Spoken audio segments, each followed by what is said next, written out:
तो बेटा अपनी जी सैकेंड पोइम है इंग्लिश इलैक्टिव की आप ऑलरेडी पोइम कर चुके the way of poetry William Blake की लिखी हुई पोइम असी रीड कर चुके उसके सारे टैक्सचुअल एक्सरसाइजिज ते क्वेश्चन आंसर्स भी आप कर चुके।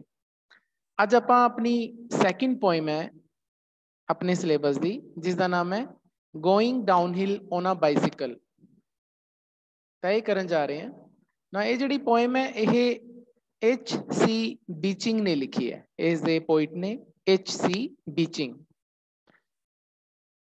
छोटी जी पोइम है लेकिन ये पोइम बड़ी इंटरेस्टिंग है तो वन ऑफ माई फेवरेट है। One of my favourites poem है ये किस तरह के बाइसिकल के बारे है ना। बाइसिकल तुहानूं पता है कि होंदा बेटा साइकिल नूं कहा जाता है ना। तो साइकलिंग करना एक तो मैनू बड़ा पसंद है। मैं बहुत साइकलिंग करदा है रोज़ सवेरे मैं 10-12 किलोमीटर की साइकलिंग रोज़ करके आना। तो उहदे ते पोइम लिखी हुई है तो नैचुरली मेरी ये बड़ी फेवरेट है तो है भी बड़ी वधिया लिखी हुई है बीचिंग ने। H.C. बीचिंग ने पोइम बहुत अच्छी लिखी हुई है। अज असी इसकी रीडिंग करांगे। पहला थोड़ा जिहा इसका जिहड़ा पोइम का नेम है उन्होंने थोड़ा जिहा समझ लीए। डाउन हिल का मतलब की होंदा बेटा हिल हिल है ना। हिल का मतलब पहाड़ी नूं कहा जाता है। जिस तरह तुसी लगाओ आ पहाड़ी हो गई ये हिल हो गई ठीक है। तो जेकर आप सपोज करो आप इत्थे खड़े होइए आप जेकर उपर नूं जा रहे हैं तो इनू आप कहने अप हिल। अप का मतलब उपर तो जेकर आप पहाड़ी के उपर वाल नूं जाइए उन्होंने आप अप हिल कहने। लेकिन सपोज करो आप इत्थे पहुंच जाइए तो हुण आप नीचे नूं आइए तो इस नूं आपां की कहने डाउन हिल। डाउन का मतलब नीचे होंदा है तो हिल का मतलब पहाड़ी तो नीचे उतरन नूं कहंदे आ डाउन हिल। तो आ वाली चीज़ अप हिल होगी तो ये वाली नीचे नूं जाण नूं डाउन हिल कहंदे हैं। तो डाउन हिल का मतलब तुहानूं समझ आ गया होना ना। गोइंग डाउन हिल का मतलब है कि आप नीचे नूं जा रहे हैं डाउन हिल जा रहे हैं पहाड़ी तो पर ऑन अ बाइसिकल यानी कि आ जिहड़ा परसन है ये बाइसिकल ते सवार है ये साइकिल ते सवार है तो साइकिल ते ये थल्ले नूं जा रहे। ये इस पोइम का नेम है। हुण तुहानूं पता लग गया होना कि इस पोइम दे विच एक ऐसे परसन के बारे दस्सिया गया है जो हिल के उपर खड़ा है तो उसदे कोल साइकिल है साइकिल के उपर बैठा है वो लेकिन वो हिल तो नीचे आ रही है।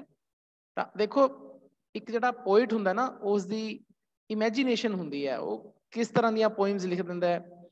द वे ऑफ पोइट्री दे विच आपां देखिया सी कि विलियम ब्लेक नूं एक विजन आया है ना जिस दे विच उन्हां नूं एक बच्चा दिखाई दिता जो रब का रूप से जिसने उन्होंने इंस्पायर किया कि वह पोइट्री लिखे। तो एक अलग तरह की पोइम सी लेकिन ये पोइम एक एक्सपीरियंस बारे है। हो सकता है कवि ने यह खुद एक्सपीरियंस किया हो H.C. बीचिंग ने खुद एक्सपीरियंस किया हो कि हिल के उपरों दी उपर जाके नीचे आया हो साइकिल ते तो उसनों बड़ा अच्छा लग्या हो हिल दे डाउन हिल करना साइकिल के उपर। तो उन्होंने देखो इस एक्सपीरियंस के उपर अपनी एक पोइम लिखती। ये होगी जी साडी पोएम का मतलब जिहड़ा दा नेम है उसका मतलब हो गया कि going down hill on a bicycle का मतलब की है। हुण बेटा इस पोएम दे विच टोटल देखो आप स्टैंजेस देखते हैं किन्ने। एक तो देखो आ स्टैंजा हो गया एक पहला दूसरा फिर आ गया तीसरा ते फिर आ गया चौथा पंजवां ते छेवां। टोटल 6 स्टैंजाज ने इस पोएम दे। अज आप कोशिश करांगे कि हाफ ऑफ द पोएम आप कवर कर लिए 3 स्टैंजा कवर कर लिए। हर एक स्टैंजे दे विच तुसी देखो बेटा 4 लाइन्स है इस दे विच भी 4 लाइन्स है इस दे विच भी 4 लाइन्स है हर एक स्टैंजे दे विच 4 टोटल 6 स्टैंजाज ने 6 स्टैंजाज ने ते हर एक स्टैंजा जिहड़े ने ओह 4 लाइन्स दा स्टैंजा है 4 लाइन्स ईच हर एक स्टैंजे दे विच 4 लाइन्स। तो मैं तुहानूं बेटा दस्सिया सीगा जदों मैं द वे ऑफ पोइट्री तुहानूं बड़ी डिटेल च कराई सी कि बहुत सारियां पोइम्स जिहड़ियां ने वो राइमिंग दे विच लिखियां जांदियां ना। ये भी पोइम जिहड़ी है राइमिंग दे विच लिखी गई है ठीक है। राइम दे विच ये लिखी गई है राइमिंग दे विच लिखी हुई है ये पोइम ना। हुणे आपां देखांगे कि किस तरह राइमिंग दे विच लिखी हुई है। तुहानूं मैं दस्सिया सीगा कि आपां हर एक लाइन दा लास्ट वर्ड चैक करदे हां। हुण अपनियां पहले स्टैंजे दियां 4 लाइन्स हैं आपां चारे लाइन्स दा लास्ट वर्ड चैक कर लैंदे। तो इसदा लास्ट वर्ड पहली लाइन दा की है स्टिल ते दूसरा की है हिल ਇਹਦਾ मतलब ਕੀ ਹੋਇਆ ਕਿ ਆਲਮੋਸਟ ਸਾਊਂਡ ਸੇਮ ਹੈ, ਸਟਿਲ ਹਿਲ। ਤਾਂ ਆਪਾਂ ਜੇਕਰ ਇਸ ਨੂੰ ਇੱਕ ਨਾਮ ਦੇ ਦਈਏ ਸਾਊਂਡ ਨੂੰ, ਆਪਾਂ ਸਟਿਲ ਤੇ ਹਿਲ ਨੂੰ ਦੋਨਾਂ ਨੂੰ ਏ ਸਾਊਂਡ ਦੇ ਦਈਏ, ਇਹਨੂੰ ਵੀ ਏ ਦੇ ਦਈਏ, ਇਹਨੂੰ ਵੀ ਏ, ਕਿਉਂਕਿ ਸਾਊਂਡ ਸੇਮ ਹੈ ਨਾ, ਆਪਾਂ ਇੱਕ ਸਾਊਂਡ ਦੇ ਦਿੰਦੇ ਆ, ਇਹਨੂੰ ਨੇਮ ਦੇ ਦਿੰਦੇ ਆ, ਤਾਂ ਆਲਮੋਸਟ ਸਾਊਂਡ ਦੋਨਾਂ ਦੀ ਸੇਮ ਹੈ, ਸਟਿਲ ਹਿਲ ਦੋਨਾਂ ਦੀ ਏ ਹੋ ਗਈ। ਲੇਕਿਨ ਜਦ ਆਪਾਂ ਥਰਡ ਲਾਈਨ ਦਾ ਲਾਸਟ ਵਰਡ ਦੇਖਦੇ ਹਾਂ ਮਾਈਂਡ, ਹੈ ਨਾ, ਵਿਨ, ਤਾਂ ਇਹ ਥੋੜਾ ਜਿਹਾ डिफरेंट हो गया हिल दे नालों, पर आपस च सेम है, आई एन डी पिछे आ रहे हैं, तो यदा मतलब इन्हां दी भी साउंड आलमोस्ट सेम है। तो आपां ए सेम साउंड नूं बी दे दिंदे नाम, माइंड नूं बी ते विन नूं बी दे दिंदे, सेम है ना, इस करके आपां इन्हां दोनां दी साउंड सेम है, तो आपां इहनूं बी दा नाम देता। तो that mean sari rhyming scheme की होई, राइमिंग स्कीम की होई ए बी बी, ये साडी राइमिंग स्कीम हुई। याद करो बच्चों, जी आप द वे ऑफ पोइट्री की सी, उसकी राइमिंग स्कीम की सी। मैं एक बार फिर तुहानूं वे ऑफ पोइट्री वाल लैके जाना है ताकि तुहाडे रिवाइज आ जाए। इसकी की सीगी वाइल्ड गली, ये तो आपस च सेम नहीं सी, आपां वाइल्ड नूं ए देता नाम, गली नूं बी देता, बिकॉज दोनों की साउंड डिफरेंट है, वाइल्ड गली। लेकिन वाइल्ड की साउंड चाइल्ड नाल मिलती है, वाइल्ड चाइल्ड, तो यदा मतलब ए वाली साउंड इत्थे रिपीट होगी, तो गली दी मी नाल मिलती है, तब गली वाली साउंड बी इत्थे रिपीट होगी। तो इत्थे राइमिंग स्कीम की बन रही सी ए बी, पर इत्थे अपनी राइमिंग स्कीम की बन रही है ए बी। फर्क आ गया ना, पहली सी साडी ए बी, हुण है साडी ए बी। तो बड़ा ये इंटरस्टिंग काम है, जदों तुसीं ये पोइम्स करोगे तरीके दे नाल, तां तुहानूं पता लगेगा कि राइमिंग स्कीम हर एक पोइम दी डिफरेंट हो सकती है। हालांकि दोनों पोइम्स दे विच जे आपां कंपैरिजन करिए, दोने पोइम्स 4 लाइनां वालियां सीगियां। देखो इत्थे भी द वे ऑफ पोइट्री दे विच 4 लाइन सीगियां, पहला स्टैंजा 4 लाइन दा सी, लेकिन इत्थे जिहड़ा साडा इत्थे भी साडा पहला स्टैंजा 4 लाइन दा, लेकिन राइमिंग स्कीम डिफरेंट है। तो बेटा राइमिंग स्कीम बड़ी इंपॉर्टेंट हुंदी है, इस नूं ध्यान नाल रखिया देखिया करो, बिकॉज राइमिंग स्कीम दे नाल सानूं पता लगदा है कि जिहड़ा साडा पोइट है इसने किस तरीके दे नाल पोइम लिखी है। जिहड़ी पोइम राइमिंग दे विच होएगी, असीं उस पोइम नूं गा के देख सकते हैं, उसनूं गाया जा सकता है राइमिंग वाली पोइम नूं, क्योंकि राइम का मतलब की है सुर, उन्होंने सुर दे विच लिखिया होया है, इस करके असीं उसनूं गा सकते हैं। अच्छा, जे तुसीं इस पोइम की इंटरस्टिंग गल देखो, इसकी राइमिंग स्कीम सारे स्टैंजास दे विच सेम है। आप चेक करते हैं, सैकेंड स्टैंजा देखते हैं, Swift lift same scheme, cry fly same scheme. ਇਹਦਾ मतलब की हो गया ए बी फिर सेम होगी, पहला भी ए बी है, हुण भी ए बी है। थर्ड स्टैंजा देखते हैं, joy boy A same scheme same sound, share air same B फिर साडी ए बी होगी। इसे तरह तुसी कोई भी इस पोइम का स्टैंजा चेक करो बच्चों, आप लास्ट वाला भी देख लेने, हिल स्टिल ए सेम साउंड है, हेयरसोएवर देयर ER आ रहा है बी। तो ਇਹਦਾ मतलब ਇਹ ਹੋ ਕਿ पूरी पोइम ਜਿਹੜੀ है वो इको स्कीम ਦੇ ਵਿੱਚ लिखी गई है, AABB इसे स्कीम ਦੇ ਵਿੱਚ लिखी गई है AABB। लेकिन ਜਿਹੜੀ ਆਪਾਂ द वे ऑफ पोइट्री ਕੀਤੀ ਸੀ ਉਹਦੇ ਵਿੱਚ ਅਜਿਹਾ नहीं सी, ਉਹਦੇ ਵਿੱਚ ਜਿਹੜਾ ਸੈਕਿੰਡ ਸਟੈਂਜ਼ਾ ਹੈ ਉੱਥੇ ਜਾ ਕੇ ਸਕੀਮ ਚੇਂਜ ਹੋ ਜਾਂਦੀ ਹੈ। ਕਿਵੇਂ? ਲੈਮ ਚੀਅਰ, ਹੁਣ ਲੈਮ ਤੇ ਚੀਅਰ ਦੋਨਾਂ ਦੀ डिफरेंट साउंड है, ਆਪਾਂ ਇਹਨੂੰ A ਦੇ ਦਿੰਦੇ, ਇਹਨੂੰ B ਦੇ ਦਿੰਦੇ ਆ। अगेन ਇਹ भी डिफरेंट है, ਇਹ ਨਾ ਤਾਂ ਲੈਮ ਨਾਲ ਮਿਲ ਰਹੀ ਹੈ ਨਾ ਹੀ ਇਹ ਚੀਅਰ ਨਾਲ ਮਿਲ ਰਹੀ ਹੈ, ਤਾਂ ਇਹ C ਹੋ ਗਈ। ਬਟ ਹੀਅਰ ਵਾਲੀ ਜਿਹੜੀ ਸਾਊਂਡ ਹੈ ਉਹ ਚੀਅਰ ਨਾਲ ਮਿਲ ਰਹੀ ਹੈ, ਚੀਅਰ ਹੀਅਰ, ਤਾਂ ਇੱਥੇ ਇਹ ਆਹ ਵਾਲੀ ਜਿਹੜੀ ਸਾਊਂਡ ਹੈ ਇਹ ਰਿਪੀਟ ਹੋ ਗਈ B, ਤਾਂ ਇਹਦੀ ਕੀ ਬਣਦੀ ਸੀ ABCB। ਇਸੇ ਤਰ੍ਹਾਂ ਬਾਕੀ ਵੀ ਆ ਦੇਖੋ, ਪਾइप चीयर अगेन सारे डिफरेंट है, लेकिन आ चीयर हीयर दोबारा आ गई, तो ABCB ये फिर है। तो दैट मीनस की होया, ये कोई जरूरी नहीं है कि कवि जड़ा पोएट है वो इंग्लिश दे विच जदों राइमिंग च कोई पोइम लिखता है तो उसकी स्कीम हर एक स्टैंजे दी सेम होवे, ये कोई जरूरी नहीं। द वे ऑफ पोएट्री च असीं ये देख चुके हैं कि जिहड़ी साउंड स्कीम हुंदी है वो हर एक स्टैंजे दी सेम नहीं हो सकती। हालांकि ये सारे जड़े ABCB है फिर सेम चलती है, मतलब ABCB इत्थे है, इस च भी ABCB है, ते बाकियां च भी ABCB, सिर्फ पहले च चेंज है। ਤਾਂ ਇਹ ਕਵੀ ਦਾ ਪੋਇਟ ਦਾ ਆਪਣਾ ਨਜ਼ਰੀਆ ਹੈ, ਆਪਣਾ ਸਟਾਈਲ ਹੈ ਕਿ ਉਹ ਕਿਸ ਤਰੀਕੇ ਨਾਲ ਲਿਖਦਾ ਹੈ, ਕੋਈ ਕੰਪਲਸ਼ਨ ਨਹੀਂ ਹੈ ਪੋਇਟ ਨੂੰ। ਤਾਂ ਅੱਗੇ ਆਪਾਂ ਪੋਇਮਸ ਐਸੀਆਂ ਵੀ ਕਰਾਂਗੇ ਜਿਨ੍ਹਾਂ 'ਚ ਰਾਈਮਿੰਗ ਸਕੀਮ ਆਉਂਦੀ ਹੋ ਨਹੀਂ, ਉਹ ਰਾਈਮ 'ਚ ਨਹੀਂ ਲਿਖੀਆਂ ਹੋਈਆਂ ਪੋਇਮਸ, ਤਾਂ ਉਹ ਦੇਖਾਂਗੇ ਆਪਾਂ ਉਹ ਕਿਹੜੀਆਂ ਪੋਇਮਸ ਨੇ, ਉਹ ਹੋਰ ਤਰ੍ਹਾਂ ਦੀਆਂ ਰਾਈਮ। ਇਹ ਹੁਣ ਇਹ ਜਿਹੜੀ ਪੋਇਮ ਹੈ ਰਾਈਮਡ ਵਰਸ ਦੇ ਵਿੱਚ ਲਿਖੀ ਗਈ ਹੈ, ਇਹਨੂੰ ਆਪਾਂ ਕਹਿੰਦੇ ਆ ਕਿ ਇਹ ਜਿਹੜੀ ਪੋਇਮ ਹੈ ਇਹਨੂੰ ਆਪਾਂ ਰਾਈਮਡ ਵਰਸ ਦੇ ਵਿੱਚ ਲਿਖਿਆ। ਵਰਸ ਦਾ ਮਤਲਬ ਲਾਈਨਸ, ਰਾਈਮ ਦਾ ਮਤਲਬ ਸੁਰ ਦੀਆਂ, ਸੁਰਾਂ ਵਾਲੀਆਂ ਲਾਈਨਾਂ 'ਚ ਲਿਖਿਆ ਗਿਆ, ਤੇ ਉਹਦੀ ਰਾਈਮਿੰਗ ਸਕੀਮ ਕੀ ਹੈ, AABB। ਬਸ ਇਹ ਦੋ ਚੀਜ਼ਾਂ ਤੁਸੀਂ ਯਾਦ ਰੱਖਣੀਆਂ, ਬਿਕੋਜ਼ ਇਹ ਆਪਾਂ ਦੋਨੇ ਚੀਜ਼ਾਂ ਜਦੋਂ ਆਪਾਂ poem the context with explanation ਕਰਾਂਗੇ ਤਾਂ ਉੱਥੇ ਇਸ ਨੂੰ ਆਪਾਂ ਦੱਸਾਂਗੇ ਕਿ ਇਹ ਜਿਹੜੀ ਪੋਇਮ ਹੈ ਇਹ this poem is written in rhymed verse and the scheme of the sound is AABB। ਇਹ ਆਪਾਂ ਕੰਟੈਕਸਟ ਦੇ ਵਿੱਚ, ਪ੍ਰਸੰਗ ਦੇ ਵਿੱਚ ਲਿਖਾਂਗੇ ਜਿਸ ਟਾਈਮ ਆਪਾਂ ਇਸ ਦੇ ਕੁਐਸਚਨ ਆਨਸਰਸ ਕਰਾਂਗੇ। ਚਲੋ ਜੀ, ਇਹ ਤਾਂ ਹੋਇਆ ਜੀ ਸਾਡੀ ਸਾਰੀ ਪੋਇਮ ਦੇ ਬਾਰੇ ਕਿ ਪੋਇਮ ਕਵੀ ਨੇ ਕਿਵੇਂ ਲਿਖੀ ਹੈ, ਪੋਇਟ ਨੇ ਇਸ ਦੇ ਵਿੱਚ ਕਿਹੜੀ ਰਾਈਮਿੰਗ ਸਕੀਮ ਲਿਖੀ ਹੈ, ਅਸੀਂ ਚੰਗੀ ਤਰ੍ਹਾਂ ਸਮਝ ਚੁੱਕੇ। ਹੁਣ ਅਸੀਂ ਪੋਇਮ ਤੇ ਆਨੇ ਹਾਂ। ਤਾਂ ਸਾਡਾ ਜਿਹੜਾ ਬੇਟਾ ਪਹਿਲਾ ਸਟੈਂਜ਼ਾ ਹੈ, ਦੇਖੋ ਇਹ ਕਿਵੇਂ ਹੈ, ਪਹਿਲਾਂ ਤੁਹਾਨੂੰ ਸਮਝਣਾ ਪਏਗਾ। ਦੇਖੋ ਕੋਈ ਵੀ ਜਦੋਂ ਆਪਾਂ ਪੋਇਮ ਸਮਝਣੀ ਹੋਵੇ ਨਾ, ਤਾਂ ਸਾਨੂੰ ਉਸ ਜਗ੍ਹਾ ਤੇ ਜਾਣਾ ਚਾਹੀਦਾ ਹੈ ਜਿਸ ਜਗ੍ਹਾ ਦੇ ਬਾਰੇ ਪੋਇਮ ਨੇ ਪੋਇਟ ਨੇ ਪੋਇਮ ਦੇ ਵਿੱਚ ਡਿਸਕ੍ਰਾਈਬ ਕੀਤਾ ਹੈ, ਜਿਸ ਜਗ੍ਹਾ ਦੇ ਬਾਰੇ। ਹੁਣ ਕਿਹੜੀ ਜਗ੍ਹਾ ਹੈ? ਜਗ੍ਹਾ ਇਹ ਹੈ ਜੋ ਮੈਂ ਤੁਹਾਨੂੰ ਇੱਥੇ ਪਹਿਲਾਂ ਦੱਸ ਚੁੱਕਿਆ ਕਿ ਇੱਕ ਬੱਚਾ ਜਾਂ ਸ਼ਾਇਦ ਕਵੀ ਜਦੋਂ ਛੋਟਾ ਹੁੰਦਾ ਸੀਗਾ, ਉਹ ਆਪਣੀ ਸਾਈਕਲ ਲੈ ਕੇ ਹਿੱਲ ਦੇ ਟੌਪ ਤੇ ਖੜਾ ਹੈ, ਇੱਥੇ ਖੜਾ ਹੈ, ਸਾਈਕਲ ਦੇ ਉੱਪਰ ਬੈਠਾ ਹੈ, ਨੀਚੇ ਹਜੇ ਉਹਨੇ ਚੱਲਣਾ ਸਟਾਰਟ ਨਹੀਂ ਕੀਤਾ, ਠੀਕ ਹੈ, ਹਜੇ ਉਹ ਡਾਊਨ ਹਿਲ ਉਸਨੇ ਜਾਣਾ ਸਟਾਰਟ ਨਹੀਂ ਕੀਤਾ, ਸਾਈਕਲ ਲੈ ਕੇ ਖੜਾ ਹੈ। ਲੇਕਿਨ ਪਹਿਲੇ ਪੈਰੇ ਦੇ ਵਿੱਚ ਉਹ ਚੱਲਣਾ ਸਟਾਰਟ ਕਰ ਦਿੰਦਾ ਹੈ। ਕਿਵੇਂ? ਕਹਿੰਦਾ with lifted feet hand still, with lifted feet hand still. Lifted feet ਦਾ ਮਤਲਬ ਹੁੰਦਾ ਬੇਟਾ ਕਿ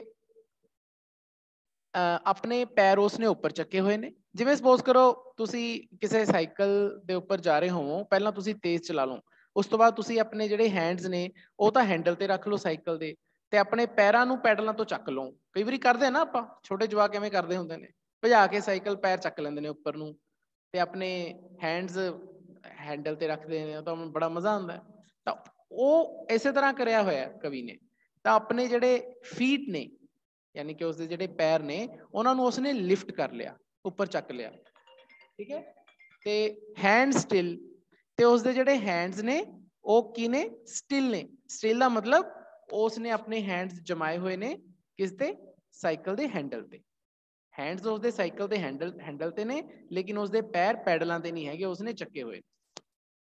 ਫਿਰ ਉਹ ਕੀ ਕਹਿੰਦਾ? I am poised and down the hill, ਕਹਿੰਦਾ ਮੈਂ ਪੋਇਜ਼ਡ ਹੈ। ਪੋਇਜ਼ ਦਾ ਮਤਲਬ ਬੇਟਾ ਹੁੰਦਾ ਹੈ ਬੈਲੈਂਸਡ। ਜਦੋਂ ਆਪਾਂ ਬੈਲੈਂਸ ਬਣਾ ਕੇ ਰੱਖੀਏ, ਬੈਲੈਂਸਡ ਆਪਾਂ ਕਹਿੰਦੇ ਨਾ ਸੰਤੁਲਨ ਬਣਾ ਕੇ ਰੱਖੀਏ, ਉਹਨੂੰ ਆਪਾਂ ਪੋਇਜ਼ਡ ਕਹਿੰਦੇ ਆ। ਕਹਿੰਦਾ ਮੈਨੇ ਹਾਲਾਂਕਿ ਆਪਣਾ ਬੈਲੈਂਸ ਬਣਾਇਆ ਹੋਇਆ। ਕਈ ਵਾਰੀ ਕੀ ਹੁੰਦਾ ਨਾ, ਜਦੋਂ ਤੁਸੀਂ ਤੇਜ਼ ਭਜਾਉਂਦੇ ਹੋ ਸਾਈਕਲ, ਆਪਣੇ ਪੈਰ ਚੱਕ ਲੈਂਦੇ ਹੋ ਪੈਡਲਾਂ ਤੋਂ, ਤਾਂ ਕਈ ਵਾਰੀ ਬੈਲੈਂਸ ਵਿਗੜ ਜਾਂਦਾ, ਤਾਂ ਫਿਰ ਹੁੰਦਾ ਕੀ ਹੈ? ਬੱਚਾ ਗਿਰ ਜਾਂਦਾ। ਲੇਕਿਨ ਇੱਥੇ ਕਵੀ ਕੀ ਕਹਿ ਰਿਹਾ ਕਿ ਮੈਨੇ ਆਪਣੇ ਪੈਰ ਜ਼ਰੂਰ ਪੈਡਲਾਂ ਤੋਂ ਚੱਕੇ ਹੋਏ ਨੇ, ਤੇ ਲੇਕਿਨ ਮੇਰਾ ਬੈਲੈਂਸ ਬਣਿਆ ਹੋਇਆ। ਉਹਨੇ ਬੈਲੈਂਸ ਕਿਵੇਂ ਬਣਾਇਆ? ਆਪਣੇ ਹੈਂਡਸ ਦੇ ਨਾਲ। ਹੈਂਡਸ ਉਸਨੇ ਹੈਂਡਲ ਦੇ ਉੱਪਰ ਫਰਮਲੀ ਟਿਕਾਏ ਹੋਏ ਨੇ, ਤੇ ਉਹਦਾ ਬੈਲੈਂਸ ਬਣਿਆ ਹੋਇਆ। ਅਤੇ ਮੈਂ ਕੀ ਕਰ ਰਹੇ ਹਾਂ? ਡਾਊਨ ਦਾ ਹਿਲ, ਹਿਲ ਤੋਂ ਨੀਚੇ ਆ ਰਹੇ। ਯਾਨੀ ਕਿ ਕਵੀ ਇੱਥੇ ਨਹੀਂ ਖੜਾ ਪਹਿਲੇ ਪੈਰੇ 'ਚ, ਉਹ ਨੀਚੇ ਆ ਰਿਹਾ ਹੈ ਆਪਣੇ ਸਾਈਕਲ ਦੇ ਉੱਪਰ। ਸਾਈਕਲ ਦੇ ਉੱਪਰ ਉਹ ਨੀਚੇ ਨੂੰ ਆ ਰਿਹਾ ਹੈ। ਕਿਸ ਤਰ੍ਹਾਂ ਆ ਰਿਹਾ ਹੈ? ਕਿ ਉਸਨੇ ਆਪਣੇ ਪੈਰ ਚੱਕੇ ਹੋਏ ਨੇ, ਲੇਕਿਨ ਹੈਂਡਸ ਦੇ ਨਾਲ ਆਪਣਾ ਬੈਲੈਂਸ ਬਣਾਇਆ ਹੋਇਆ। ਕਿਵੇਂ ਆ ਰਿਹਾ ਹੈ? Dart with heedful mind. No, dart ਕੀ ਹੁੰਦਾ? ਡਾਰਟ ਬੇਟਾ ਤੁਸੀਂ ਨਾ ਸ਼ਾਇਦ ਇੱਕ ਗੇਮ ਦੇਖੀ ਹੋਏਗੀ, ਉਹ ਕਈ ਵਾਰੀ ਨਾ ਆਪਾਂ ਇੰਡੋਰ ਘਰਾਂ ਦੇ ਵਿੱਚ ਵੀ ਲਗਾ ਲੈਂਦੇ ਆ। ਉਹ ਤੀਰ ਜੇ ਹੁੰਦੇ ਨੇ ਛੋਟੇ ਛੋਟੇ ਜੇ, ਉਹਨਾਂ ਦੇ ਮਤਲਬ ਨੋਕ ਜੀ ਹੁੰਦੀ ਹੈ ਅੱਗੇ, ਤੇ ਉਸ ਨੂੰ ਆਪਾਂ ਨਿਸ਼ਾਨਾ ਬੰਨ ਕੇ ਨਾ ਗੱਬੇ ਜੇ ਮਾਰਦੇ ਹੁੰਦੇ ਆ ਗੋਲ ਚੱਕਰ ਦੇ, ਉਹਨੂੰ ਡਾਰਟ ਕਹਿੰਦੇ ਨੇ। ਤੇ ਇਹ ਤੁਸੀਂ ਪਿਕ ਦੇਖ ਸਕਦੇ ਹੋ, ਗੂਗਲ ਤੇ ਪਈਆਂ ਨੇ, ਡਾਰਟ ਪਾਓਗੇ ਤੁਹਾਨੂੰ ਪਤਾ ਲੱਗ ਜਾਊਗਾ। ਤਾਂ ਡਾਰਟ ਦਾ ਮਤਲਬ ਹੁੰਦਾ ਜਦੋਂ ਆਪਾਂ ਵੈਸੇ ਬਹੁਤ ਹੀ ਤੇਜ਼ ਆਈਏ, ਰੈਪਿਡ ਫਾਸਟ ਆਈਏ, ਉਹਨੂੰ ਡਾਰਟ ਕਹਿੰਦੇ ਨੇ। ਕਹਿੰਦਾ ਮੈਂ ਤੇਜ਼ ਆ ਰਹੇ ਹਾਂ, ਤੇਜ਼ ਹੀ ਆਊਗਾ ਨਾ, ਕਿਉਂਕਿ ਦੇਖੋ ਉਸਨੇ ਹਿਲਦੇ ਡਾਊਨ ਹਿਲ ਆ ਰਿਹਾ ਹੈ, ਤਾਂ ਨੈਚੁਰਲੀ ਸਪੀਡ ਤਾਂ ਉਹਦੀ ਬਹੁਤ ਜ਼ਿਆਦਾ ਹੋਊਗੀ। ਆਹ ਵਾਲੀ ਚੀਜ਼ ਤੇ ਜਦੋਂ ਆ ਰਿਹਾ ਨੀਚੇ ਨੂੰ, ਤਾਂ ਸਪੀਡ ਤਾਂ ਉਹਦੀ ਬਹੁਤ ਜ਼ਿਆਦਾ ਹੋਊਗੀ। तेज आ रहे हैं, मैं बड़े मजे च आ रहे हैं, पैर अपने हवा च चक्के हुए ने, हथ मेरे हैंडल ते ने, बहुत तेज आ रहे हैं। लेकिन वो की कहना चाहता है, हीडफुल माइंड, पर जेड़ा मैं फिर भी पूरा चेतन हाँ, मतलब के केयरफुल है मैं। हीडफुल का मतलब इत्थे केयरफुल, पूरा ध्यान नाल आ रहे हैं, मेरा माइंड मेरे माइंड च पूरा ध्यान है, मैं पूरे ध्यान नाल आ रहे हैं। ये नहीं कि मैं गिर जूंगा या मैंने, वो कह चुका ना कि मैं बैलेंस अपना बनाया हुआ है। तो पूरे वधिया मन अपने केयरफुल होके ध्यान पूर्वक नीचे ਨੂੰ आ रहे हैं, बहुत स्पीड ਤੇ आ रहे हैं। ਡਾਟ ਦਾ मतलब बड़ी स्पीड ਤੇ आ रहे हैं। ਡਾਟ बहुत तेज ਜਾਂਦਾ ਨਾ, ਜਦੋਂ ਤੁਸੀਂ ਡਾਟ ਨੂੰ ਮਾਰਦੇ ਹੋ ਨਿਸ਼ਾਨੇ ਤੇ, ਉਹ ਛੋਟਾ ਜਿਹਾ ਹੁੰਦਾ, ਉਹ ਬਹੁਤ ਤੇਜ਼ ਜਾਂਦਾ ਹੈ, ਬਿਲਕੁਲ ਸਿੱਧਾ ਵੀ ਜਾਂਦਾ ਹੈ, ਡਾਟ ਸਿੱਧਾ ਵੀ ਜਾਂਦਾ ਹੈ। ਜਿਸ ਡਾਇਰੈਕਸ਼ਨ ਦੇ ਵਿੱਚ ਤੁਸੀਂ ਛੱਡੋਗੇ, ਉਹ ਉਸੇ ਡਾਇਰੈਕਸ਼ਨ ਦੇ ਵਿੱਚ ਉਹ ਤੀਰ ਜਾਂਦਾ ਹੈ, ਤਾਂ ਬੜਾ ਉਹ ਸਿੱਧਾ ਆ ਰਿਹਾ ਹੈ। ਫਿਰ ਕਿਉਂਕਿ ਉਹ ਹੁਣ ਬੜੀ ਤੇਜ਼ ਆ ਰਿਹਾ ਹੈ, the air goes by in a wind, line ਅੱਗੇ ਕੀ ਹੈ, the air goes by in a wind। ਕਹਿੰਦੇ ਹੁਣ ਦੇਖੋ ਜਦੋਂ ਉਹ ਨੀਚੇ ਨੂੰ ਆ ਰਿਹਾ ਸਾਈਕਲ ਦੇ ਬੈਠ ਕੇ, ਤਾਂ ਉਹਦੇ ਆਲੇ ਦੁਆਲੇ ਹਵਾ ਤਾਂ ਹੈ ਨਾ, ਹਵਾ ਤਾਂ ਹੈ। ਹਾਲਾਂਕਿ ਜਿਸ ਟਾਈਮ ਉਸਨੇ ਚੱਲਣਾ ਸਟਾਰਟ ਕੀਤਾ ਸੀ, ਉਸ ਟਾਈਮ ਹਵਾ ਨਹੀਂ ਸੀ ਚੱਲ ਰਹੀ, ਉਦੋਂ 에ਅਰ ਲੱਗ ਰਹੀ ਸੀ ਉਹਨੂੰ। ਲੇਕਿਨ ਹੁਣ ਉਸ ਨੂੰ ਉਹ ਜਿਹੜੀ 에ਅਰ ਹੈ ਉਹ ਵਿੰਡ ਬਣ ਗਈ, ਜਿਹੜੀ ਉਹਦੇ ਕੋਲੋਂ ਦੀ ਹਵਾ ਨਿਕਲ ਰਹੀ ਹੈ ਉਹਦੇ, ਜਿਸ ਟਾਈਮ ਉਹ ਨੀਚੇ ਨੂੰ ਆ ਰਿਹਾ ਹੈ, ਤਾਂ ਉਹ ਵਿੰਡ ਦੀ ਸ਼ੇਪ 'ਚ ਉਸ ਨੂੰ ਮਹਿਸੂਸ ਹੋ ਰਹੀ ਹੈ ਨਾ। 에ਅਰ ਤੇ ਵਿੰਡ ਦਾ ਦੋਨਾਂ ਦਾ ਮਤਲਬ ਪੰਜਾਬੀ 'ਚ ਬੇਟਾ ਹਵਾ ਹੁੰਦੀ ਹੈ, ਲੇਕਿਨ 에ਅਰ ਨੂੰ ਆਪਾਂ ਨਾ ਹਵਾ ਨਾ ਕਹਿ ਕੇ ਇਸ ਤਰ੍ਹਾਂ ਕਹੀਏ ਕਿ ਵਾਤਾਵਰਨ 'ਚ ਜਿਹੜੀ ਹਲਕੀ ਜੀ ਜਿਵੇਂ ਆਪਾਂ ਸਾਹ ਲੈਂਦੇ ਹਾਂ, ਉਹਨੂੰ ਆਪਾਂ ਉਹ ਵਾਲੀ ਵਾਤਾਵਰਨ ਵਾਲੀ ਹਵਾ ਨੂੰ ਆਪਾਂ 에ਅਰ ਕਹਿੰਦੇ ਹਾਂ। ਵਿੰਡ ਕੀ ਹੁੰਦੀ ਹੈ, ਜਦੋਂ ਉਹ ਹਵਾ ਬਹੁਤ ਤੇਜ਼ ਚੱਲਦੀ ਹੈ, ਉਹਨੂੰ ਵਿੰਡ ਕਹਿੰਦੇ ਹਾਂ। ਹਾਲਾਂਕਿ ਦੋਨਾਂ ਦਾ ਮਤਲਬ ਹਵਾ ਹੈ। ਹੁਣ ਇੱਥੇ ਉਹ ਕੀ ਕਹਿਣਾ ਚਾਹੁੰਦਾ ਹੈ, ਇੱਥੇ ਉਹ ਕਹਿਣਾ ਚਾਹੁੰਦਾ ਹੈ ਕਿ ਜਿਸ ਟਾਈਮ ਮੈਨੇ ਚੱਲਣਾ ਸਟਾਰਟ ਕੀਤਾ ਸੀ, ਉਸ ਟਾਈਮ 에ਅਰ ਸੀ, ਲੇਕਿਨ ਹੁਣ ਰਸਤੇ 'ਚ ਮੈਂ ਹੁਣ ਇੰਨੀ ਡਾਟ ਦੀ ਸਪੀਡ 'ਚ ਆ ਰਹੇ ਹਾਂ, ਇੰਨੀ ਤੇਜ਼ ਆ ਰਹੇ ਹਾਂ, ਉਹ 에ਅਰ ਵਿੰਡ ਬਣ ਗਈ ਤੇ ਮੇਰੇ ਕੋਲੋਂ ਦੀ ਗੁਜ਼ਰ ਰਹੀ ਹੈ, ਗੋਜ਼ ਬਾਏ। ਹੁਣ ਮੈਨੂੰ ਤੇਜ਼ ਹਵਾ ਮਹਿਸੂਸ ਹੋ ਰਹੀ ਹੈ। ਤਾਂ ਇਹ ਤੁਹਾਡਾ ਪਹਿਲਾ ਪੈਰਾ ਹੈ, ਇਹ ਤੁਹਾਡਾ ਪਹਿਲਾ ਪੈਰਾ ਹੈ ਜੀ, ਇਹ ਪਹਿਲਾ ਸਟੈਂਜ਼ਾ ਹੈ, ਜਿਸ ਦੇ ਵਿੱਚ ਕਵੀ ਡਾਊਨ ਹਿਲ ਜਦੋਂ ਆ ਰਿਹਾ ਸਾਈਕਲ ਤੇ ਬੈਠ ਕੇ, ਤਾਂ ਉਹ ਆਪਣੀ ਹਾਲਤ ਨੂੰ ਬਿਆਨ ਕਰ ਰਿਹਾ ਕਿ ਮੈਂ ਕਿਸ ਤਰ੍ਹਾਂ ਆ ਰਿਹਾ। ਦੇਖੋ ਇੱਕ ਛੋਟਾ ਜਿਹਾ ਪੋਇਟ ਨੇ ਕੀ ਕਰਿਆ, ਇੱਕ ਉਹ ਚੱਕਿਆ ਉਸਨੇ, ਆਪਣਾ ਇੱਕ ਤਜਰਬਾ ਚੱਕਿਆ, ਐਕਸਪੀਰੀਅੰਸ ਚੱਕਿਆ। ਦੇਖੋ ਪੋਇਟ ਤਾਂ ਐਵੇਂ ਜਿਹੜੇ ਹੁੰਦੇ ਨੇ, ਕਵੀ ਤਾਂ ਐਂ ਹੀ ਕਵਿਤਾਵਾਂ ਬਣਾ ਦਿੰਦੇ ਨੇ, ਗੱਲ ਕੁਛ ਵੀ ਨਹੀਂ। ਸਾਈਕਲ ਤੇ ਆ ਰਿਹਾ, ਉਹ ਡਾਊਨ ਹਿਲ ਆ ਰਿਹਾ ਹੈ, ਇੱਕ ਪਹਾੜੀ ਤੇ ਨੀਚੋਂ ਦੀ ਉਤਰ ਰਿਹਾ ਹੈ, ਬੜੇ ਮਜ਼ੇ 'ਚ ਆ ਰਿਹਾ ਹੈ। ਤੇ ਲੇਕਿਨ ਉਸਨੇ ਦੇਖੋ ਕਿੰਨੇ ਸੋਹਣੇ ਵਰਡਸ ਦੇ ਵਿੱਚ ਇਹ ਪਹਿਲੇ ਸਟੈਂਜ਼ੇ ਦੇ ਵਿੱਚ ਕਿੰਨਾ ਵਧੀਆ ਉਸਨੇ ਐਕਸਪਲੇਨ ਕੀਤਾ ਆਪਣੇ ਉਸ ਤਜਰਬੇ ਨੂੰ, ਉਸ ਐਕਸਪੀਰੀਅੰਸ ਨੂੰ। ਸੈਕਿੰਡ ਪੈਰਾ ਕਰਦੇ ਹਾਂ ਜੀ। ਸੈਕਿੰਡ ਪੈਰੇ ਦੇ ਵਿੱਚ ਹੁਣ ਦੇਖੋ ਕੀ ਕਹਿ ਰਿਹਾ ਹੈ, ਕਹਿੰਦੇ swifter and yet more swift till the heart with mighty lift. ਇਹ ਮੈਂ ਪਹਿਲਾਂ ਹੀ ਤੁਹਾਨੂੰ ਦੱਸ ਚੁੱਕਿਆ। ਹੁਣ ਜਿਹੜਾ ਸਵਿਫਟਰ ਸ਼ਬਦ ਹੈ ਬੇਟਾ, ਸਵਿਫਟ ਤੋਂ ਬਣਿਆ। ਸਵਿਫਟ ਗੱਡੀ ਦਾ ਨਾਮ ਵੀ ਹੈ, ਸਵਿਫਟ ਮਾਰੂਤੀ ਵਾਲਿਆਂ ਦੀ ਹੈ, ਸਵਿਫਟ ਡਿਜ਼ਾਇਰ ਹੈ ਨਾ। ਤਾਂ ਸਵਿਫਟ ਦਾ ਮਤਲਬ ਹੁੰਦਾ ਬੇਟਾ ਤੇਜ਼, ਤੇ ਇਹ ਇੱਕ ਐਡਜੈਕਟਿਵ ਹੈ, ਤੇ ਇਹਦੀਆਂ ਡਿਗਰੀਆਂ ਕਿਹੜੀਆਂ ਨੇ, ਸਵਿਫਟ, ਸਵਿਫਟਰ, ਸਵਿਫਟੈਸਟ। ਇੱਥੇ ਸੈਕਿੰਡ ਡਿਗਰੀ ਲੱਗੀ ਹੈ, ਦੇਖੋ ER ਲੱਗਿਆ ਨਾ, ਤਾਂ ਇੱਥੇ ਸੈਕਿੰਡ ਡਿਗਰੀ ਲੱਗੀ ਹੈ, ਸੈਕਿੰਡ ਡਿਗਰੀ ਲੱਗੀ ਹੈ, ਐਡਜੈਕਟਿਵ ਦੀ ਵਿਸ਼ੇਸ਼ਣ ਦੀ ਦੂਜੀ ਡਿਗਰੀ ਲੱਗੀ। ਕਹਿੰਦੇ ਹੁਣ ਮੈਂ ਦੇਖੋ, ਹੁਣ ਉਹ ਪਹਾੜੀ ਤੋਂ ਨੀਚੇ ਆ ਰਿਹਾ ਹੈ, ਪਰਸਨ ਜਿਹੜਾ ਆਪਣੇ ਸਾਈਕਲ ਤੇ ਬੈਠਾ ਹੈ ਤੇ ਪਹਾੜੀ ਤੋਂ ਨੀਚੇ ਆ ਰਿਹਾ ਹੈ, ਤਾਂ ਨੈਚੁਰਲੀ ਜਿਵੇਂ ਜਿਵੇਂ ਨੀਚੇ ਨੂੰ ਉਹ ਆਈ ਜਾਊਗਾ, ਤੇਜ਼ ਹੁੰਦਾ ਜਾਊਗਾ। ਉਹ ਇਹੀ ਗੱਲ ਕਹਿ ਰਿਹਾ, ਕਹਿੰਦਾ ਮੈਂ ਤੇਜ਼ ਹੋ ਰਹੇ हैं, ਹੋਰ ਤੇਜ਼ ਹੋ ਰਹੇ हैं, ਮੋਰ ਸਵਿਫਟ, ਹੋਰ ਤੇਜ਼ ਹੋ ਰਹੇ हैं, ਮੇਰੀ ਚਾਲ ਹੋਰ ਤੇਜ਼ ਹੋਈ ਜਾ ਰਹੀ ਹੈ।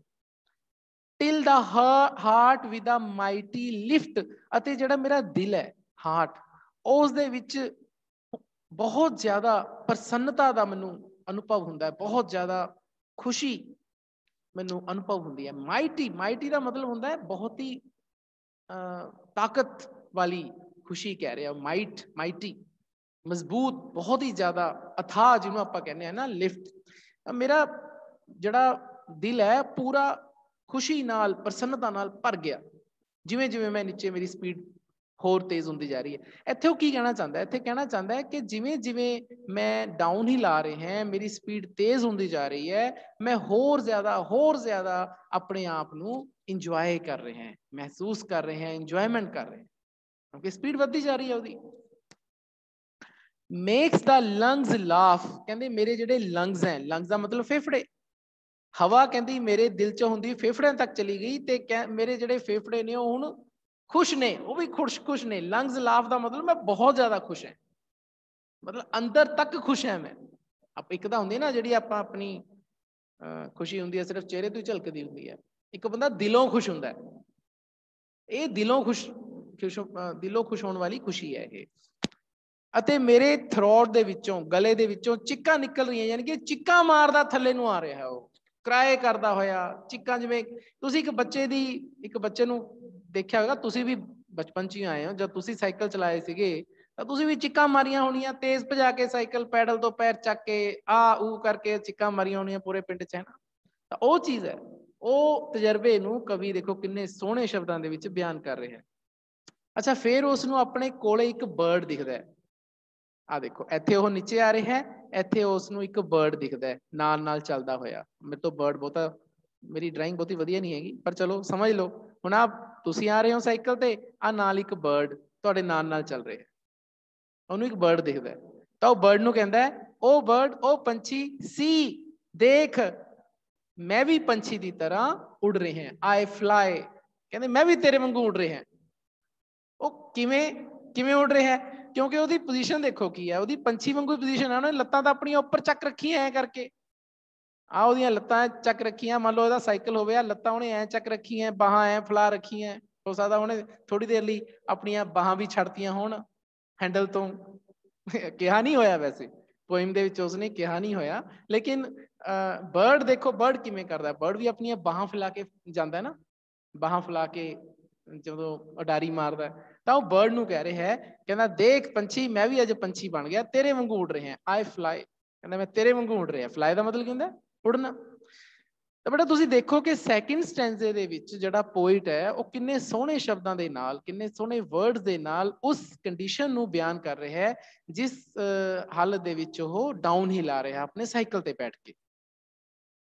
ਤੀਸਰਾ ਪੈਰਾ, ਤੀਸਰੇ ਸਟੈਂਜ਼ੇ ਦੇ ਵਿੱਚ ਕਵੀ ਕੀ ਕਹਿੰਦਾ ਹੈ? is this your joy? ਹੁਣ ਉਹ ਪੰਛੀ ਨਾਲ ਹੀ ਗੱਲਾਂ ਕਰ ਰਿਹਾ ਹੈ, ਇਸੇ ਪੰਛੀ ਨਾਲ ਉਹ ਗੱਲਾਂ ਕਰ ਰਿਹਾ ਹੈ। ਕਹਿੰਦੇ ਵੀ ਕਿ ਇਹੀ ਤੇਰੀ ਇੰਜੋਇਮੈਂਟ ਹੈ, ਜੋਏ, ਮੈਨੂੰ ਤੂੰ ਵੀ ਬੜਾ ਖੁਸ਼ ਲੱਗਦਾ ਹੈ, ਕਿ ਤੇਰੀ ਇਹੀ ਇੰਜੋਇਮੈਂਟ ਹੈ? ਉਹ ਵਰਡ ਹੈ ਪੰਛੀ, then I thought a boy, ਕਹਿੰਦੇ ਫਿਰ ਮੈਂ ਇਹ ਸੋਚਦਾ ਕਿ ਮੈਂ ਇੱਕ ਲੜਕਾ ਹੋ ਕੇ ਪੰਛੀ ਦੀ ਤਰ੍ਹਾਂ ਇੰਜੋਇਮੈਂਟ ਕਰ ਰਿਹਾ। ਤਾਂ ਹੁਣ ਦੇਖੋ ਬੇਟਾ, ਸਾਨੂੰ ਥਰਡ ਸਟੈਂਜ਼ੇ ਤੇ ਜਾ ਕੇ ਪਤਾ ਲੱਗਦਾ ਹੈ ਕਿ ਕਵੀ ਇੱਕ ਲੜਕੇ ਦੀ ਗੱਲ ਕਰ ਰਿਹਾ, ਲੜਕੀ ਦੀ ਗੱਲ ਨਹੀਂ ਕਰ ਰਿਹਾ।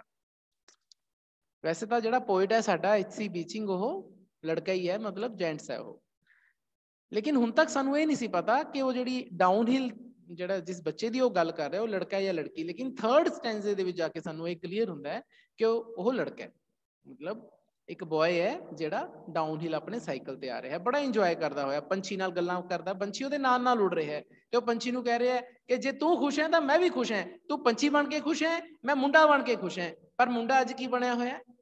ਅੱਜ ਲੜਕਾ ਕੀ ਬਣ ਗਿਆ? ਤੇਰੇ ਵਰਗਾ ਪੰਛੀ ਬਣ ਗਿਆ। ਇਹ ਕਹਿਣਾ ਚਾਹੁੰਦਾ ਉਹ, ਕਹਿੰਦਾ for a golden moment share your feathery life in air, ਕਹਿੰਦੇ ਮੇਰੇ ਲਈ ਤਾਂ ਇਹ ਸੁਨਹਿਰਾ ਪਲ ਹੈ, 골ਡਨ ਮੂਮੈਂਟ, ਸੁਨਹਿਰਾ ਪਲ ਹੈ, ਇਹ ਮੈਂ ਸ਼ੇਅਰ ਕਰ ਰਹੇ ਹਾਂ ਤੇਰੇ ਨਾਲ, ਬਰਡ ਦੇ ਨਾਲ, ਉਸ ਪੰਛੀ ਦੇ ਨਾਲ। ਕਹਿੰਦੇ ਅੱਜ ਮੈਂ ਵੀ ਪੰਛੀ ਬਣ ਗਿਆ, ਇਹ ਮੇਰੇ ਲਈ ਸੁਨਹਿਰਾ ਪਲ ਹੈ ਕਿ ਮੈਂ ਦੇਖੋ ਅੱਜ ਪੰਛੀ ਬਣ ਗਿਆ,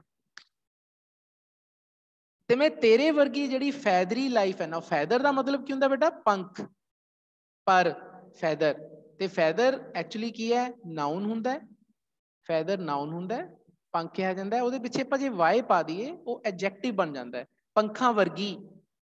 ਫੈਦਰ ਤੋਂ ਪੰਖ, ਫੈਦਰ ਤੋਂ ਪੰਖਾਂ ਵਰਗੀ, ਐਡਜੈਕਟਿਵ। ਐਡਜੈਕਟਿਵ ਕੀ ਹੁੰਦੇ ਨੇ?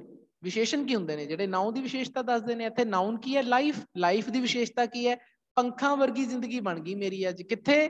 ਏਅਰ ਦੇ ਵਿੱਚ, ਹਵਾ ਦੇ ਵਿੱਚ। ਕਹਿੰਦੇ ਅੱਜ ਮੇਰੀ ਵੀ ਜਿਹੜੀ ਜ਼ਿੰਦਗੀ ਹੈ, ਮੈਨੂੰ ਵੀ ਪੰਖ ਲੱਗ ਗਏ, ਮੈਨੂੰ ਵੀ ਪਰ ਲੱਗ ਗਏ, ਮੇਰੀ ਜ਼ਿੰਦਗੀ ਅੱਜ ਪੰਖਾਂ ਵਾਲੀ ਬਣ ਗਈ ਤੇਰੇ ਵਰਗੀ। ਤਾਂ ਇਸ ਥਰਡ ਸਟੈਂਜ਼ੇ ਦੇ ਵਿੱਚ ਬੱਚਿਓ, ਸਟੂਡੈਂਟਸ, ਜਿਹੜਾ ਕਵੀ ਪੋਇਟ ਹੈ ਉਹ ਆਪਣੀ ਜ਼ਿੰਦਗੀ ਨੂੰ ਰਿਲੇਟ ਕਰ ਰਿਹਾ ਹੈ ਇੱਕ ਪੰਛੀ ਦੀ ਜ਼ਿੰਦਗੀ ਦੇ ਨਾਲ। ਦੇਖੋ ਕਿੰਨਾ ਇੰਜੋਏ ਕਰ ਰਹੇ। ਚਲੋ ਜੀ, ਅੱਜ ਆਪਾਂ ਜਿਹੜਾ ਲੈਕਚਰ ਹੈ ਆਪਣਾ ਇੱਥੇ ਹੀ ਕਲੋਜ਼ ਕਰਦੇ ਹਾਂ। ਉਮੀਦ ਹੈ ਕਿ ਤੁਹਾਨੂੰ ਸਮਝ ਆਈ ਹੋਏਗੀ ਪੋਇਮ। ਇੱਕ ਵਾਰੀ ਸਾਰੇ ਜਣੇ ਆਪਣੇ स्पीकर ऑन करो जी। हाँ जी, हाँ जी, समझ आई पोएम? हाँ जी वधिया लगी? Yes sir. अच्छा चलो। हाँ जी सर। अच्छा बेटा, मैं आज कुछ बच्चों के नाम लेना चाहूँगा जिन्होंने मैनू बहुत वधिया काम करके भेजा है। उन्हां चों एक तो है जी सुखमन। सुखमन ने बहुत अच्छा काम किया है। सुखमन अज क्लास च मैनूं लगदा है ही नहीं। चलो, सुखदीप ने भी अच्छा है, सॉरी सॉरी बेटा सॉरी। ते सुखमन ने बहुत वधिया काम करके भेजा है। सुखदीप ने बहुत अच्छा काम करके भेजा है। सुखदीप भी अज क्लास ला रही है बेटा? सुखदीप हैगी है? हाँ जी, हाँ देख लिया। ओके ओके, बड़ा वधिया काम करिया है। ते कुछ होर बच्चों ने भी भेजा सीगा, कल भेजा सीगा। ते मैनू हुण प्रभजोत ने, खुशप्रीत, इन्होंने गुरमीत ने, इन्होंने बहुत अच्छा बेटा काम करके भेजा। बाकी भी बच्चे अपना काम करके भेजो। देखो अब अज आप नवी पोएम अपनी स्टार्ट कर ली, तो हुण काम तुहाडा बेटा वधदे जाना है ना। मैं तो देखो कराई जाना तुहानूं अगे। तो देखो अज मैं तुहानूं 3 स्टैंजे कराए हैं। इसदी तुसीं अपने शब्दां दे विच जिवें मैं तुहानूं समझाया होया पंजाबी ते इंग्लिश मिक्स करके इहनूं तुसीं जरूर करना है, ठीक है जी। ते बाकी आपां कल नूं आपां इस नूं कंटिन्यू करांगे जी। ते 11 बजे आपां बेटा गल्लां ना करो, जो मेरी गल सुनो।